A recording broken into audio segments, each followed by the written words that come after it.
इस कहानी की शुरुआत में हमें पिट्सबर्ग शहर दिखाया जाता है। यहाँ एक आदमी एक वैन को एक पार्किंग गैराज में लेकर आता है। वो कार को खाली जगह में वहाँ पार्क कर देता है। हालांकि ये जगह ब्लॉक कर रखी थी कि कोई गाड़ी इस पोर्शन में पार्क न करे। वो शख्स पार्किंग मीटर में एक कॉइन डालता है 30 मिनट्स की पार्किंग के लिए पेमेंट के तौर पर। फिर दीवार के पास बैठकर अपनी स्नाइपर राइफल को सेट करता है और फिर वो कुछ लोगों पर एम करता है और फायरिंग स्टार्ट कर देता है, जिसमें बेंच पर बैठा एक आदमी, एक लेडी जो कि बिजनेस सूट में थी ब्रीफकेस लिए, एक लेडी जिसके पास शॉपिंग बैग था, एक लेडी जो कि बाकी को मरता देखकर भाग रही थी और लास्ट में एक यंग वुमेन जो कि एक बच्ची को लेकर बचने के लिए भाग रही थी। ये आदमी इन पांचों को मार देता है और फिर ये शूटर वापस अपनी वैन लेकर जल्दी से यहाँ से निकल जाता है। कुछ देर बाद क्राइम सीन पर पुलिस आ जाती है और साथ में इमर्सन नाम का एक डिटेक्टिव भी होता है। वो चारों तरफ केयरफुली सब चीज ऑब्जर्व करता है। इमर्सन को गैराज के फर्श पर से एक बुलेट का खाली कवर भी पड़ा मिलता है। उसे वहां से मिले कॉइन से फिंगरप्रिंट्स मिल जाते हैं, जिसको मैच करने पर पता चलता है कि ये फिंगरप्रिंट्स तो जेम्स बार नाम के एक आदमी के हैं, जो कि पहले यूएस आर्मी में एक स्नाइपर था। इसके बाद पुलिस जेम्स बार के घर पर रेड करती है। वहां पर जेम्स बार सोया मिलता है। उन्हें वहां पर वो वैन भी खड़ी दिखती है, जिसकी रिकॉर्डिंग उन्हें गैराज के सीसीटीवी फुटेज से मिली थी। पुलिस को यहाँ से काफी बुलेट्स, इक्विपमेंट और स्नाइपर राइफल भी बरामद होती है। वो जेम्स बार को अरेस्ट करके ले जाते हैं। नेक्स्ट सीन में हम देखते हैं कि इमर्सन और district attorney Alex Rodin James Barr के सामने हैं उसकी इन्वेस्टिगेशन के लिए। वो जेम्स बार से कहते हैं कि सारे सबूत तुम्हारे खिलाफ हैं, अब तुम्हें कोई नहीं बचा सकता, तुम अपना गुनाह कबूल कर लो तो अच्छा होगा, क्योंकि वैसे भी तुम्हारा केस एलेक्स रॉडिन हैंडल करेंगे और वो हमेशा केस जीतते हैं। वो जेम्स को एक नोटपैड भी देते हैं अपना कन्फेशन लिखने के लिए, पर जेम्स उस पर लिखता है कि गेट जैक रीचर। ये पढ़कर एलेक्स रॉडिन हैरान हो जाता है। वो इमर्सन से पूछता है कि ये जैक रीचर है कौन। तो इमर्सन बताता है कि जैक रीचर पहले यूएस मिलिट्री पुलिस में ऑफिसर था, पर काफी समय से उसका कोई अता पता नहीं है, न कोई एड्रेस, न कॉन्टेक्ट, न कोई ईमेल, और जैक का रिकॉर्ड एकदम क्लीन है, उस पर कोई यूं ही हाथ नहीं डाल सकता। एलेक्स कहता है कि वो तो ठीक है, पर हम जैक रीचर को ढूंढेंगे कैसे। तो इमर्सन बताता है कि हम उसे नहीं ढूंढ सकते, जब वो खुद चाहेगा तो वो खुद ब खुद सामने आ जाएगा। तभी एलेक्स रॉडिन की सेक्रेटरी आकर इन्फॉर्म करती है कि मिस्टर जैक रीचर आपसे मिलने आए हैं। अब जैक रीचर ने टेलीविजन पर न्यूज स्टोरी में शूटिंग के बारे में देखा और साथ में जेम्स बार की पिक्चर भी देखी। तो जैक फौरन अपना काम धाम छोड़कर फ्लोरिडा से बस पकड़कर पिट्सबर्ग पहुंच गया था। जैक इमर्सन से जेम्स बार के बारे में पूछता है। वो दोनों जैक रीचर को हॉस्पिटल ले जाते हैं, जहां पर जेम्स बार कोमा में पड़ा हुआ था। जैक रीचर बोलता है कि इसकी ये हालत कैसी हुई, इसको प्रोटेक्टिव कस्टडी में क्यों नहीं रखा गया था। तो इमर्सन बोलता है कैदियों के साथ इसे जब लेके आ रहे थे तो बाकी कैदियों ने जेम्स पर अटैक कर दिया और जेम्स की ये हालत हो गई। अब यहाँ कहीं ना कहीं जैक रीचर को ये एहसास हो गया था कि जानबूझ के जेम्स को सेफ्टी नहीं प्रोवाइड कराएगी। इसके बाद जैक रीचर एविडेंस देखने की डिमांड करता है, पर एलेक्स रॉडिन और इमर्सन मना कर देते हैं। दरअसल एलेक्स रॉडिन का इंटरेस्ट सिर्फ ये बात जानने में था कि जेम्स बार ने जैक रीचर को ही क्यों चुना अपने विटनेस के तौर पर। अब जैक को जब एविडेंस नहीं देखने दे रहे थे ये लोग, तो जैक यहाँ से जाने लगता है, पर एलेक्स रॉडिन उसे रोक लेता है और पूछता है कि तुम जेम्स बार के बारे में क्या जानते हो, वो तो तुम्हारा दोस्त है ना। तो जैक रीचर कहता है कि जेम्स बार मेरा कोई दोस्त नहीं है। फिर एलेक्स रॉडिन कहता है कि अगर तुम उसकी फ्रेंड नहीं हो तो उसने तुम्हारा नाम लेकर तुम्हें क्यों बुलाने को कहा। तो जैक रीचर कहता है कि वो पागल है और इसी पागलपंती में उसने उन 5 लोगों को मार दिया और इसी पागलपन में मुझे बुलाने को कहा होगा। तभी जेम्स बार के लिए अपॉइंट की गई डिफेंस लॉयर हेलन रॉडिन आ जाती है। ये डिस्ट्रिक्ट अटॉर्नी एलेक्स रॉडिन की बेटी है। वो जैक को देखकर और जैक उसे देखकर सरप्राइज्ड हो जाते हैं। अब हेलन का काम है कि जेम्स बार को डेथ पेनल्टी से बचाना। वो अपने फादर एलेक्स रॉडिन और डिटेक्टिव इमर्सन से कहती है कि तुम मुझे बिना बताए मेरे क्लाइंट जेम्स बार से इंटेरोगेशन कैसे कर सकते हो। वो दोनों एक्सप्लेन करते हैं कि हमने ऐसा कुछ नहीं किया। हेलन जैक रीचर को अपने साथ केस में इन्वॉल्व करना चाहती है, पर जैक कहता है कि मैं कोई डिफेंस विटनेस नहीं हूँ और मुझे जेम्स बार का फ्रेंड कहना बंद करो तुम लोग। मैं उसे बचाने नहीं बल्कि उसने ये जो कांड किया है इसके लिए उसे ठिकाने लगाने आया हूँ इस शहर में। ये सुनकर हेलन शॉक्ड हो जाती है। अब हेलन जैक से कुछ सवालों के जवाब चाहती है तो जैक हेलन के सवालों के जवाब देने को राजी हो जाता है। ये एक कैफे में मिलते हैं और जैक खाते खाते बात कर रहा होता है और हेलन कन्वर्सेशन को रिकॉर्ड कर रही होती है। जैक रीचर को पता चलता है कि हेलन कोई सरकारी वकील नहीं है, वो बस एक फर्म के लिए काम करती है और हेलन का मानना है कि उसके फादर ने कई ऐसे लोगों को भी केस में फंसाकर सजा दिलवाई है जो कि बेकसूर थे। और हेलन और उसकी फर्म अब ये चाहते हैं कि जेम्स अगर निर्दोष है तो उसे इंसाफ मिले। जैक रीचर कहता है कि इसमें कोई डाउट नहीं है कि ये क्राइम जेम्स ने ही किया है। तो हेलन पूछती है कि तुम बिना कोई एविडेंस देखे ऐसे कैसे कह सकते हो। जैक तब वॉइस रिकॉर्डर को ऑफ कर देता है और बताता है कि मैंने जेम्स के एक केस को आर्मी में इन्वेस्टिगेट किया था और उसने तब अपना जुर्म भी कन्फेस किया था कि उसने 4 लोगों का मर्डर किया है इराक में। उसे तब सजा नहीं मिली क्योंकि आर्मी नहीं चाहती थी कि इस बात का खुलासा बाहर हो। वैसे भी वो जो 4 लोग मारे गए थे वो 4 रेपिस्ट थे।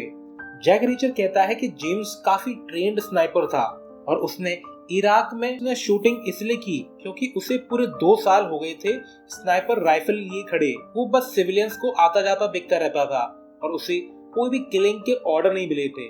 तो इस बात से वो फ्रस्ट्रेट हो गया था और इसी फ्रस्ट्रेशन में उसने वो शूट आउट किया ताकि मन की भड़ास निकाल सके, पर वो बच गया इस किलिंग के बावजूद भी। जैक रीचर बोलता है कि पर मैंने उसे ढूंढ निकाला और जेम्स ने अपना जुर्म भी कन्फेस किया था। मैंने तब उससे कहा कि अगर तुमने फिर कभी ऐसा किया तो मैं तुम्हें ढूंढकर मार दूंगा। हेलन कहती है कि मेरे पिता कोई केस नहीं हारे और वो हारने वाला कभी केस लेते भी नहीं। इस बात से जैक रीचर भी सहमत है कि जेम्स अब नहीं बचेगा तो उसे बचाने का ट्राई करना बेकार है। जैक रीचर को अब वापस लौटना है बस पकड़ के, पर हेलन अभी भी कंसर्न है जेम्स के लिए कि उसे इंसाफ मिलेगा या नहीं। और जैक रीचर भी क्यूरियस है ये जानने के लिए कि आखिर जेम्स ने उसे क्यों बुलाने को कहा। हेलन बताती है कि मेरे लीड इन्वेस्टिगेटर के पास सभी एविडेंस तक की पहुंच है। जैक कहता है कि वो कौन है तो हेलन कहती है कि वो तो यहाँ से बस पकड़कर वापस जा रहा है, यानी कि वो जैक रीचर के बारे में ही बोल रही होती है। इसके बाद जैक रीचर कॉफी के लिए थैंक्स बोलकर यहाँ से निकल जाता है और बस में पहुंच जाता है, पर वो बेचैन है। हेलन जब पार्किंग से कार निकालकर बाहर आ रही होती है तो जैक वापस आ जाता है उसकी कार के सामने। जैक रीचर हेलन के साथ इन्वेस्टिगेशन में सपोर्ट करने के लिए राजी हो जाता है, इस शर्त पर कि पहले हेलन सभी विक्टिम्स की फैमिली से मिलकर विक्टिम्स के बारे में जानकारी कलेक्ट करे। हेलन जब विक्टिम्स की फैमिली को विजिट करती है तो उसे ढंग से ट्रीट नहीं किया जाता। वो जब मारी गई क्रिसी नाम की लड़की के फादर से मिलती है तो वो काफी गर्म हो रहे होते हैं, ये जानकर कि हेलन उनकी बेटी की कातिल को डिफेंड कर रही है।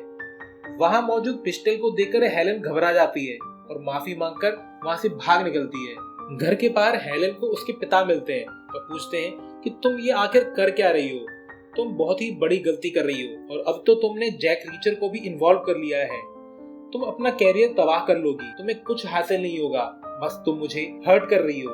पर हेलन बिना ज्यादा बात किए कार में बैठकर यहाँ से निकल जाती है। इसके बाद हम देखते हैं कि जैक रीचर क्राइम सीन को विजिट करता है, वो सब कुछ बहुत ही क्लोजली देखता है।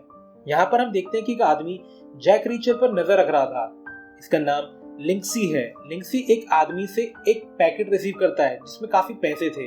फिर हम देखते हैं कि जैक रीचर चलते चलते हर जगह को देखता है जहाँ बॉडीज मिली, गैराज जहाँ से शूटिंग हुई और ब्रिज पर भी। जैक को रियलाइज होता है कि जेम्स के अगेंस्ट सबूत एकदम सॉलिड हैं, जरूरत से कुछ ज्यादा ही परफेक्ट। वो सोचता है कि जेम्स ऐसा क्यों करेगा, वो तो एक ट्रेंड स्नाइपर था, वो गैराज में जाने के बजाय ब्रिज से भी तो अपना काम कर सकता था। अपना काम करके वैन से आराम से निकल जाता। पुलिस के पास जो भी एविडेंस है जेम्स बार के खिलाफ, उनमें एक बुलेट है जो कि टारगेट मिस करते हुए लिक्विड के जग में लगी और एक ब्रास कार्ट्रिज जो इमर्सन को पार्किंग से मिली और एक कॉइन जो पार्किंग मीटर से मिला जिस पर कि जेम्स के फिंगरप्रिंट्स हैं और वैन की सीसीटीवी फुटेज जो कि वहां पर कैमरे में रिकॉर्ड हुई थी। जैक के माइंड में ये सब ये इंडिकेट कर रहा था कि कोई इतना लापरवाह कैसे हो सकता है कि ये सबूत छोड़ दे, या किसी ने जेम्स को फंसाने के लिए करा है इस तरह से। इसके बाद जैक रीचर पुलिस स्टेशन जाकर एविडेंस को देखता है। डिटेक्टिव इमर्सन ये देख के हैरान होता है कि जैक ने कुछ भी नोट नहीं किया एविडेंस देखकर।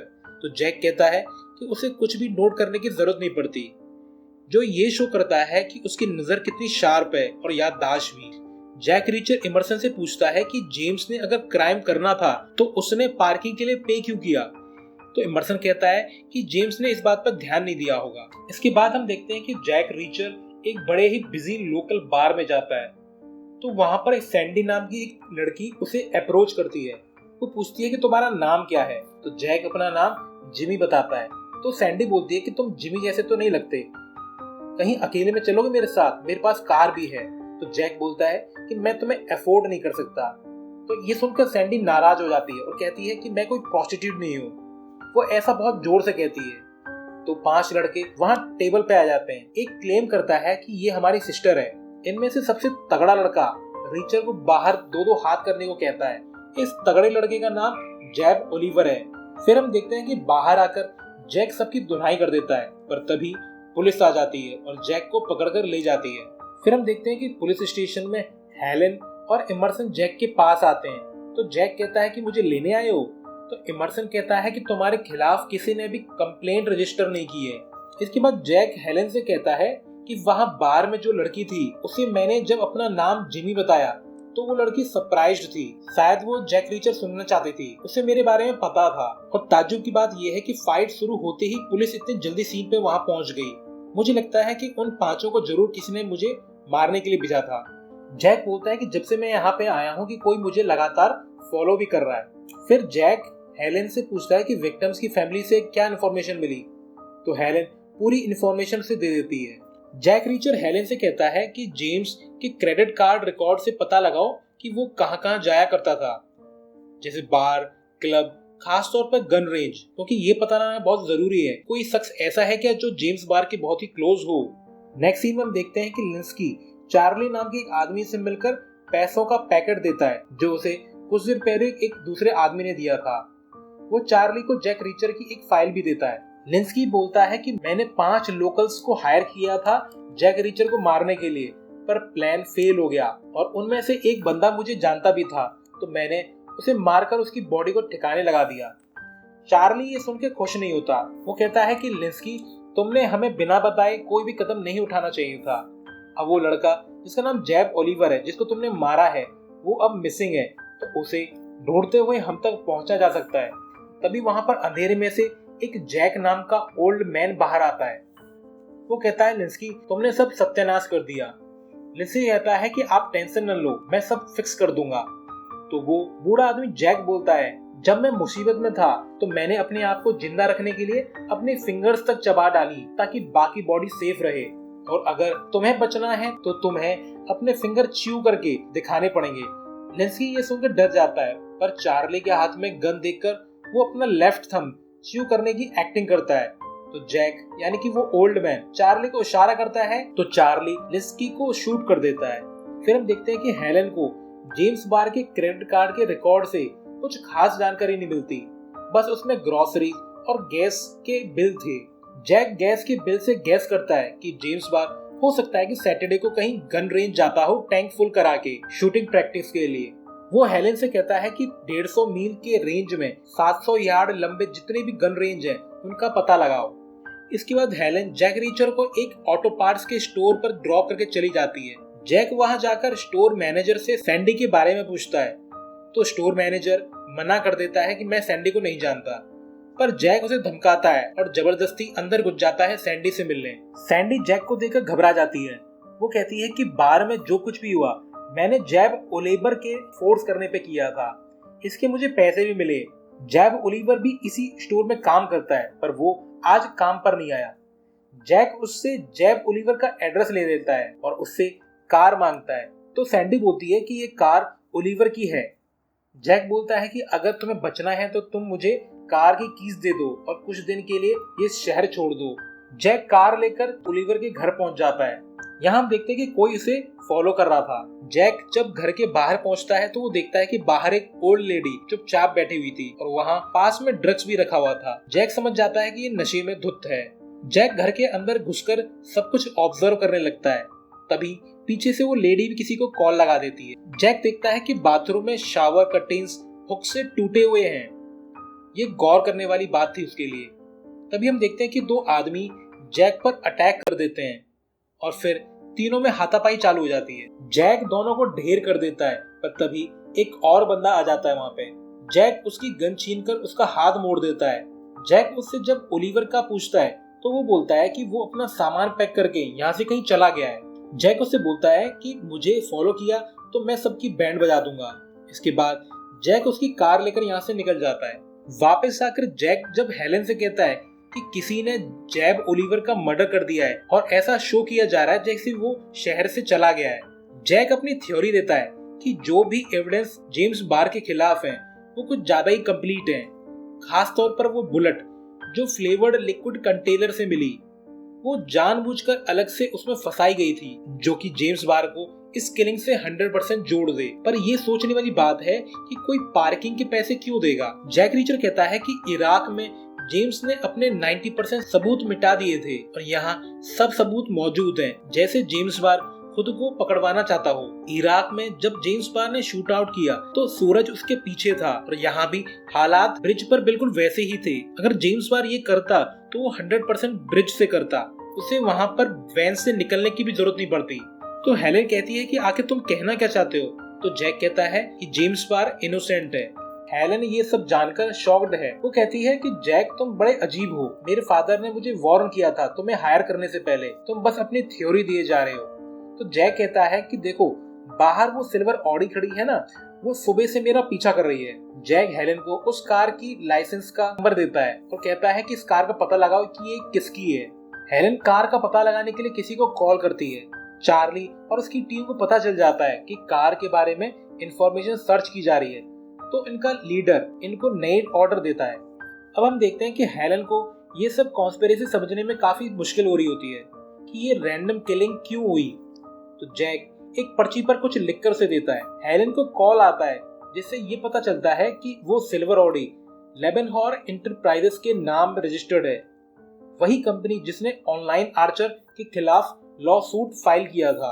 हेलेन जैक वाली पर्ची देखती है तो जैक ने पहले ही उस पर ऑनलाइन आर्चर लिख के दिया था, यानी कि जैक रीचर पहले ही इस कंक्लूजन पे पहुंच चुका था। इसके बाद हेलेन बताती है कि मिस्टर ऑनलाइन आर्चर को कंपनी में काफी लॉस हो रहा था, उनकी हेल्थ भी काफी खराब हो रही थी और उनके और लेबनहॉर इंटरप्राइजेस के बीच में केस चल रहा था। लेबनहॉर इंटरप्राइजेस ऑनलाइन आर्चर को फोर्स किया जा रहा था कि वो अपनी कंपनी बेच दें, पर मिस्टर आर्चर के मरने के बाद उनकी वाइफ मिसेस आर्चर ने कंपनी बेचने से मना कर दिया। जैक समझाता है कि मिसेस ऑनलाइन आर्चर ही मेन विक्टिम थी, बाकी चारों को तो रैंडमली ही ऐसे ही मारा गया ताकि ये केस उलझ जाए। और मिसेस ऑनलाइन आर्चर अपने बिजनेस के लिए लोन के लिए जा रही थी जिस दिन ये किलिंग हुई। जैक रीचर बताता है कि आई विटनेस के हिसाब से पहले शॉट और दूसरे में गैप था, क्योंकि मिसेस ऑनलाइन आर्चर ही इनका मेन विक्टिम थी। किसी ने जरूर सोच समझ के जेम्स को फंसाया है, क्योंकि वो जेम्स के इराक वाले इंसिडेंट के बारे में जानते थे। जैक कहता है कि कोई है जो जेम्स को बहुत अच्छे से जानता है, अगर वो मिल जाएगा तो समझो सही मुजरिम मिल गया। हेलेन कहती है कि मैं बस एक लॉयर हूँ, कोई पुलिस वाली नहीं, मैं बस अब ये और नहीं कर सकती। इसके बाद जैक यहाँ से निकल जाता है। दूसरी तरफ हम देखते हैं कि चार्ली और उसका साथी मिलकर सैंडी को भी मार देते हैं। जैक जब हेलेन से मिलकर यहाँ से निकल रहा होता है तो हेलेन दौड़कर उसके पास आती है, उसे कार की कीज देकर बोलती है कि जैसे शूटिंग रेंज की तुम्हें तलाश है उसको पता चल गया है। हेलेन कहती है तुम वहां चले जाओ और मैं ऑनलाइन आर्चर की हिस्ट्री टटोलती हूँ। तो जैक मना कर देता है कि तुम भी खतरे में पड़ जाओगी, ये मैं खुद कर लूंगा। जैक जब कार लेके जाता है तो वो देखता है कि एक जगह पर पुलिस सैंडी की बॉडी लेके जा रही होती है। इमर्सन जैक को देखकर गन निकालता है तो जैक रीचर गाड़ी लेकर भागने लगता है, तो इमर्सन और पुलिस उसको चेज करती हैं। रास्ते में जैक की गाड़ी और चार्ली की गाड़ी में भी टक्कर मार होती है। फिर हम देखते हैं कि हेलीकॉप्टर भी आ गया होता है जैक को चेज करने के लिए, पर जैक बुरी तरह गाड़ी दौड़ाता है और एक जगह वो बस को देखकर चलती कार से उतर जाता है और पुलिस की गाड़ी जैक की कार को घेर लेती है और जैक वहां स्टैंड पर खड़ी भीड़ की हेल्प से बस में बैठकर सेफली यहाँ से निकल जाता है। नेक्स्ट सीन में हम देखते हैं कि एलेक्स रोडिन और इमर्सन हेलेन से मिलने आते हैं और जैक के बारे में पूछते हैं कि वो कहाँ पर है। वो बताते हैं कि जैक रीचर सैंडी के मर्डर में सस्पेक्ट है और उसने जैब ओलिवर के घर पर पीट पीट कर 3 लोगों को हॉस्पिटल पहुंचा दिया। तभी हम देखते हैं कि जैक का कॉल हेलेन को आता है। वो कहता है कि जिसने भी सैंडी को मारा है वो मुझे डराना चाहता है ताकि मैं इस केस से हट जाऊं, पर मैं इस केस की तह तक जाऊंगा। जैक बताता है कि इमर्सन और रोडिन में से भी कोई इस कॉन्स्पिरेसी में इन्वॉल्व है, क्योंकि सिर्फ इन्हें ही पता था कि मैं इस टाउन में आया हूँ और डे 1 से ही मुझ पर नजर रखी जा रही है। जैक कहता है कि इनको जो भी इंफॉर्मेशन दो बड़े सोच समझ के देना। इसके बाद जैक हेलेन की कार से गन रेंज जाता है। वहाँ के ओनर का नाम मार्टिन कैश है, जो कि मैरीन में गनर था। जैक रीचर जब उससे जेम्स बार के बारे में पूछता है तो वो मना कर देता है कि वो जेम्स बार को नहीं जानता, पर जैक रीचर को अंदाजा है कि मार्टिन कैश डरा हुआ है कि अगर उसका नाम किलिंग से जुड़ा तो उसका धंधा चौपट हो जाएगा। वो दोनों एक दूसरे से आर्ग्यू करते हैं, पर लास्ट में मार्टिन कैश मान जाता है एक शर्त पे कि अगर जैक रीचर टारगेट के सेंटर पे 3 शॉट लगा दे तो वो जैक रीचर के सवाल का जवाब देगा। इसके बाद वे दोनों रेंज में जाते हैं। जैक पहला शॉट तो प्रैक्टिस के लिए चलाता है। ये शॉट 6 इंच राइट पे लगता है, पर कुछ एडजस्टमेंट के बाद बाकी तीनों सेंटर रिंग के आउटर बैंड पर लग जाते हैं। ये देख के ये पता चलता है कि जैक भी गजब का शूटर है। मार्टिन कैश को याद आता है कि इसी तरह 10 साल पहले एक कंपटीशन में जैक रीचर ने भी कमाल दिखाया था। ये सुनकर जैक रीचर इम्प्रेस हो जाता है और कहता है कि हाँ, मैं ही जैक रीचर हूँ। मार्टिन कैश कहता है कि मैं तुम्हारे एक सवाल का जवाब दूंगा। तो जैक पूछता है कि ये बताओ कि तुम्हारा बेस्ट शूटर कौन है। तो मार्टिन कैश बोलता है कि जेम्स बार। वो जेम्स बार के शॉट की टारगेट भी दिखाता है जैक रीचर को। वो बोलता है कि ये मिलिट्री के बाहर बेस्ट शॉट है। जैक बोलता है कि जेम्स बार आर्मी के दिनों में भी ऐसा परफेक्ट शॉट नहीं दे पाता था, तो ये कैसे पॉसिबल है। जरूर कोई जेम्स का साथी है जो टारगेट्स बदल देता है ताकि जेम्स को प्राइड फील हो। तो मार्टिन कैश बोलता है कि कोई ऐसा क्यों करेगा। तो जैक रीचर बोलता है कि किसी साजिश में फंसाने के लिए। जैक बोलता है कि क्या जेम्स के साथ कोई और भी आता था क्या यहाँ पर मार्टिन कैश को कुछ याद नहीं आता। वे फिर सीसीटीवी की पुरानी फुटेज चेक करते हैं। उन्हें वो बंदा मिल जाता है फुटेज में, ये वही चार्ली है। जैक समझ जाता है कि वो किलिंग चार्ली ने ही की है। इसके बाद हम देखते हैं कि जैक हेलेन को कॉल करके कहता है कि मुझे वो शख्स का पता चल गया है। तो हेलेन कहती है कि मैं अभी ज्यादा बात नहीं कर सकती क्योंकि वो एलेक्स रोडिन के सामने बैठी थी। जैक कहता है कि ठीक है, मैं 3 घंटे बाद बात करूंगा। हेलेन अपने फादर को लेमनहॉर कंपनी द्वारा किए गए करप्शन के बारे में बताती है और कहती है कि इसकी कभी इन्वेस्टिगेशन नहीं की गई और अगर ये कंपनी किसी को खरीद नहीं पाती तो उसे मार देती है। हेलेन कहती है कि अगर जैक की बात सही हुई तो मैं खतरे में हूँ क्योंकि मैंने लेमनहॉर कंपनी के सारे डॉक्यूमेंट्स अपने नाम पर ही निकलवाए हैं। वो कहती है कि आप किस साइड हो पापा। एलेक्स रोडिन कंफ्यूज्ड है, पर वो कहता है कि मैं इस मैटर को जरूर देखूंगा। एलेक्स रोडिन कहता है कि प्रोटेक्टिव कस्टडी का अरेंज करा दूं। तो हेलेन कहती है कि अगर आप या इमर्सन में से कोई और भी इन्वॉल्व है तो मैं बिल्कुल भी सेफ नहीं हूँ। हेलेन यहाँ से निकलकर जब लिफ्ट में जाती है तो वहाँ इमर्सन आ जाता है। वो हेलेन को हिट करके अनकॉन्शियस कर देता है और जब लिफ्ट ओपन होती है तो बाहर चार्ली और उसका साथी होता है। वो हेलेन को ले जाते हैं। जैक रीचर जब हेलेन के नंबर पर कॉल लगाता है तो चार्ली बात करता है। जैक रीचर पहचान जाता है कि वही बंदा है। चार्ली बताता है कि हेलेन मेरे पास है और अगर 1 घंटे में तुम यहाँ नहीं आए तो ये नहीं बचेगी।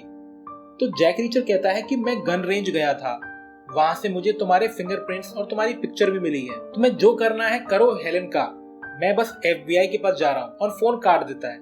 यहाँ चार्ली का पूरा प्लान चौपट हो गया था। वो अपने बॉस को बुलाता है। फिर हम देखते हैं कि कुछ देर बाद जैक का दोबारा कॉल आता है। जैक कहता है कि अब मैंने अपना प्लान चेंज कर दिया है। तुमने सैंडी को मार के मुझे फंसाने की कोशिश की, मैं तुम्हें मार दूंगा। तो चार्ली कहता है कि 1 घंटे में नहीं आए तो हेलेन मारी जाएगी और चार्ली फोन काट देता है। फिर हम देखते हैं कि कुछ देर बाद जैक और मार्टिन कैश मिलते हैं। मार्टिन कैश जैक को एक नाइफ देता है। इसके बाद वे दूर से चार्ली की बताई जगह को देखते हैं और यहाँ से प्लानिंग करते हैं। मार्टिन कैश खुद तो राइफल लेकर रेडी हो जाता है और जैक वहां ड्राइव करके जाने वाला है। फिर हम देखते हैं कि हेलेन ऑफिस में इमर्सन और ओल्ड मैन जैक से बोलती है कि ये जो तुम लोगों की लाइफ से खेल रहे हो ये सही नहीं है। दूसरी तरफ जैक हेलेन की कार लेकर रिवर्स गियर में चलाकर आता है, पर चार्ली और उसके लोग फायरिंग करते हैं जिससे कार का बैक कैमरा नष्ट हो जाता है, जिससे कार पत्थर से टकरा जाती है। मार्टिन कैश दूर से शूट करके जैक को कवर देता है, जिससे जैक कार से निकल आता है और पत्थर के पीछे छुप छुप कर आगे बढ़ता है। मार्टिन कैश एक आदमी को शूट करके इंजर्ड कर देता है पर इसी बीच में जैक का नाइफ गिर जाता है, पर जैक बड़ी स्मार्टली आगे बढ़कर पत्थर मारकर एक गंजे की चांद फोड़ देता है। चार्ली जब टारगेट करता है तो कैश उसकी गन को ही टारगेट करके डिस्ट्रॉय कर देता है। इसके बाद जैक जब ऑफिस पहुंचता है तो ऑफिस खाली था। उसे वहां पर मैप पर मेन ऑफिस की लोकेशन मिलती है। इसके बाद हम देखते हैं कि मार्टिन कैश एक ट्रक लेकर वहां पे आ जाता है, जिससे सबका ध्यान बढ़ जाता है और जैक चार्ली के लोगों को मारने लगता है। तभी वहां पर चार्ली भी आ गया होता है, तो जैक चार्ली को भी गन पॉइंट पर ले लेता है। पर इसके बाद जैक रीचर बंदूक फेंक कर हाथापाई करता है। दोनों एक दूसरे को टफ कंपटीशन देते हैं, पर एंड में जैक चार्ली को ढेर कर देता है। दूसरी तरफ इमर्सन, ओल्डमैन जैक और हेलन वेट कर रहे होते हैं जैक रीचर का। इमर्सन 2 गन निकालता है, एक गन को तो डोर की तरफ और एक गन हेलन के सिर पर लगा देता है। पर जैक रीचर भी तगड़ा शूटर था, वो इमर्सन को मार देता है। अब बस वो ओल्डमैन जैक बचा था। हेलन पुलिस को कॉल करती है। जैक रीचर उस बूढ़े आदमी से कहता है कि तुम जेल जाने वाले हो, तो ओल्डमैन जैक कहता है कि जेल तो मेरे लिए कंट्री क्लब जैसा है, और एक बात और सुन लो कि जेल मैं नहीं तुम जाओगे, क्योंकि सैंडी के मर्डर में तुम्हें ढूंढा जा रहा है और मेरे खिलाफ सब गवाह मारे गए हैं। ये सुनकर जैक गुस्से में आ जाता है और उस बूढ़े आदमी को मार देता है। हेलन बोलती है कि ये क्या किया तुमने, जेम्स बार और तुम्हारा नाम इस सब से क्लियर नहीं करना। तो जैक कहता है कि मुझे पता है कि तुम ये कर लोगी। इसके बाद ये बाहर आ जाते हैं। हेलन अपनी कार की हालत देखकर काफी नाराज होती है। इसके बाद हम देखते हैं कि जैक और मार्टिन कैश यहाँ से निकल जाते हैं। नेक्स्ट सीन में हम देखते हैं कि हेलन फिर जेम्स बार से मिलती है। जेम्स बार कहता है कि मुझे कुछ याद नहीं, पर मैंने नर्स और पुलिस वालों को बात करते सुना है कि मैंने कुछ बुरा किया है। हेलन उसे कुछ पिक्चर दिखाती है और पूछती है कि क्या तुम इन जगह को जानते हो। तो जेम्स कहता है कि हाँ। हेलन पूछती है कि तुमने वो शूटिंग कैसे और कहां से की होगी। तो जेम्स बताता है कि मेरे पास वैन है, मैंने जरूर ब्रिज पर रोककर वहां से शूटिंग की होगी, और मुझे बुलेट्स की भी फिक्र नहीं है क्योंकि मेरे पास काफी हैं। ये सब बातें हेलन और उसके फादर एलेक्स रोडिन सुन रहे होते हैं। जेम्स ने जैसा भी बताया, रियलिटी में हुई किलिंग बिल्कुल डिफरेंट थी, और जेम्स बार ने जैसा बताया वो बिल्कुल वैसा ही था जैसे कि जैक ने अपनी थ्योरी में कहा। हेलन और रोडिन समझ जाते हैं कि जेम्स बेकसूर है और जैक बिल्कुल सही था अपनी थ्योरी में। हेलन कहती है कि तुम फिक्र मत करो जेम्स, मैं तुम्हारी देखभाल करूंगी। तो जेम्स बार कहता है कि मुझे कोई नहीं बचा सकता, जैक मुझे सजा देगा, उसने पिछली बार वादा किया था मुझसे, वो अपने काम में बेस्ट है, वो सबूत गवाह की फिक्र नहीं करता, बस ये मायने रखता है सही कौन है। पर हेलन उसे रियलिटी नहीं बताती, शायद वो जेम्स बार के सही होने का वेट कर रही है। सारी बातें जानकर हेलन स्माइल करती है। वो सोचती है कि जैक रीचर सच में जीनियस है। लास्ट सीन में हम देखते हैं कि जैक रीचर बस में बैठ के कहीं जा रहा है और यहीं पर ये मूवी एंड हो जाती है।